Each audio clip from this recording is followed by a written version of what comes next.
በሱዳን ረሃቡ የከፋ በመሆኑ በአሁን ሰዓት የሰው ልጅ ሳር እየበላ መሆኑ ተዘግቧል። ይህ የሱዳን አስከፊ ጦርነት መቼ ይቆማል የብዙዎች ጥያቄ ነው።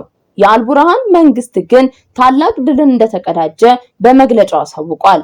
በጀነራል አልቡርሃን የሚመራው የሱዳን መንግስት ጦር ከ2 ዓመታት ደም አፍሳሽ የጦርነት ትግል በኋላ በካርቱም ክልል የሚገኘውን ቤተመንግስት መልሶ መቆጣጠሩን በርካታ ዓለም አቀፍ ሚዲያዎች እየዘገቡት ይገኛሉ። አልቡርሃን ካርቱምን መቆጣጠሩ ይህ ነገር ለኢትዮጵያስ ምን ይዞ ይመጣል? ሰላም ጤና ይስጥልን። ቅን የዋ ሀገር ወዳድ የሆናችሁ የቃል ሚዲያ ቤተሰቦች እንደምንቆያችሁ የዛሬውን ዕለታዊ መረጃችንን ይዘንላችሁ መጥተናል።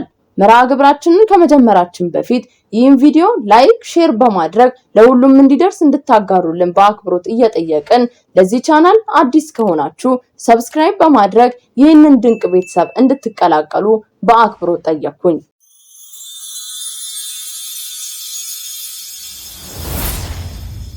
አልቡርሃን ካርቱምን ተቆጣጠሩ።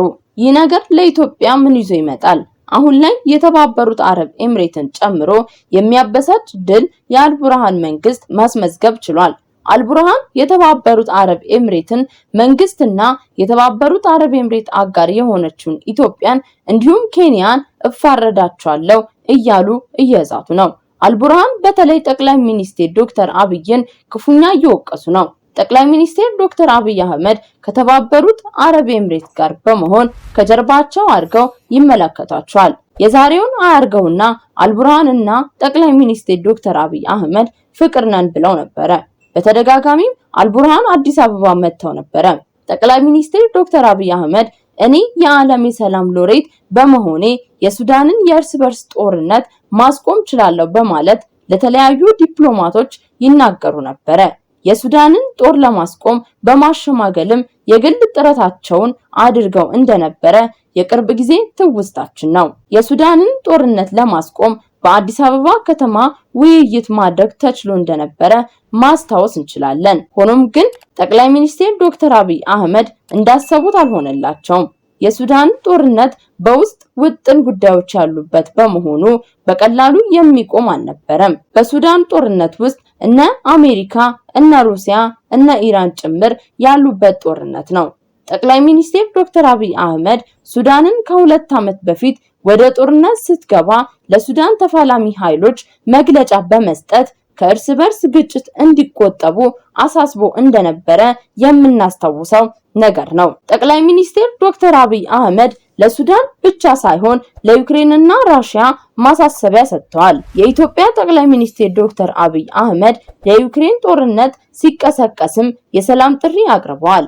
ጠቅላይ ሚኒስትሩ ከ2 ዓመት በፊት ዩክሬንና ሩሲያ ግጭት ከማባባስ እንዲቆጠቡ ጥብቅ ማሳሰቢያና ምክር እንደለገሱ በሰዓቱ ባወጡት መግለጫ ላይ ተመልክተናል። ሰሞኑን ጠቅላይ ሚኒስትር ዶክተር አብይ አህመድ ለዩክሬን መንግስት ከግጭት እንዲቆጠቡ ማሳሰቢያ ሰጡ የሚለው የኢቲቪ ዜና በማህበራዊ ሚዲያዎች ላይ እንደ አዲስ ሲዘዋወር ተመልክተናል። ጠቅላይ ሚኒስትር ዶክተር አብይ አህመድ ለሱዳን የእርስ በርስ ጦርነት ለሱዳን የሰላም ጥሪ ሲያቀርቡ እንዲሁም ዩክሬንና ራሽያ በመካከላቸው ያለውን ግጭትና ጦርነት እንዲያቆሙ ማሳሰቢያ ሲሰጡ መንግስታቸው በትግራይ ጦርነት ይገኝ እንደነበረ ይታወሳል። ሆኖም ግን ጠቅላይ ሚኒስትር ዶክተር አብይ አህመድ መንግስታቸው ላለፉት 6 ዓመታት በጦርነት እየተሰለፈ ቢገኝም ለሌሎች ሀገራት የሰላም ጥሪ በማድረጉ የጦርነት አስከፊነትን በግልጽ ተምረናል ማለታቸው ይታወሳል። ጠቅላይ ሚኒስትር ዶክተር አብይ አህመድ እስራኤልና ፍልስጤምን እንዲሁም በኢራን ያለውን አለመግባባት ለመፍታት ኢትዮጵያ እገዛ ለማድረግ ዝግጁ ናት ሲሉ በአንድ ወቅት መግለጫቸውን አሳውቀው ነበረ።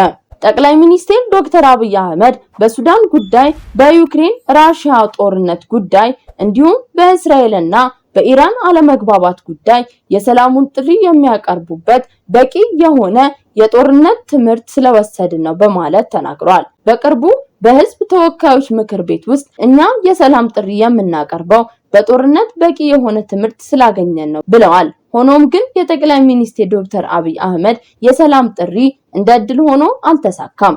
ጠቅላይ ሚኒስትር ዶክተር አብይ አህመድ የሰላሙን ጥሪ ማቅረብ የጀመሩት የኖቤል ሽልማት በተሸለሙበት የቀናት ልዩነት ውስጥ ሲሆን ጠቅላዩ ከ6 ዓመት በፊት ለየመን ተፋላሚ ኃይሎች ሰላም እንዲያወርዱ በደብዳቤ መግለጻቸው ይታወቃል። ይህም የዩክሬንና የራሽያን ግጭት ትራምፕ ለማስቆም ከጫፍ ደርሷል። የእስራኤልና የኢራንን አለመግባባት እንዲሁም የሱዳንን የእርስ በርስ ጦርነት ማን ያስቆማል የሚለውን ወደፊት የምናየው ነገር ነው።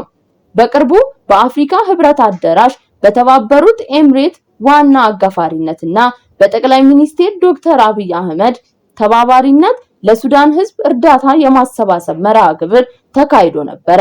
ይህም የእርዳታ ማሰባሰቢያ መርሃ ግብር ግን አልቡርሃን በመግለጫቸው ተቃውመውታል። የእነ አልቡርሃን ቡድን የሱዳን ህዝብ እርዳታ አናሰባስብም በሚል ሰበብ የወታደራዊ ኃይሉ በገንዘብ እያገዙ ነው የሚል ሐሳብ አላቸው። አልቡርሃን እና የተባበሩት አረብ ኤምሬት እንዲሁም ጠቅላይ ሚኒስትር ዶክተር አብይ አህመድ እና የኬንያ ፕሬዝዳንት የዳጎንን ወታደራዊ ኃይል ለማገዝና ለማጠናከር የገንዘብ ማሰባሰቢያ መርሃ ግብር አካሂዷል የሚሉ ውንጀላን አቅርበዋል። አልቡርሃን ኢትዮጵያ፣ ኬንያንና የተባበሩት አረብ ኤምሬትን በሱዳን መንግስት ላይ አሲረዋል በማለት በመግለጫቸው ገልጸዋል። የአልቡርሃን መንግስት በኬንያ ላይ ሳይቀር ውንጀላን አቅርበዋል። ከኬንያ በሚመጡ ምርቶች ላይም የታሪፍ ጭማሪን በማድረግ ተቃውሟቸውን በግልጽ አሳይቷል። አልቡርሃን ከሱዳን ከተማ ካርቱም ከወጡ 2 ዓመታትን አስቆጥሯል። በዚህ በ2 ዓመታት ውስጥ መቀመጫቸውን ከካርቱም ወደ ፖርት ሱዳን አድርገው ነበረ።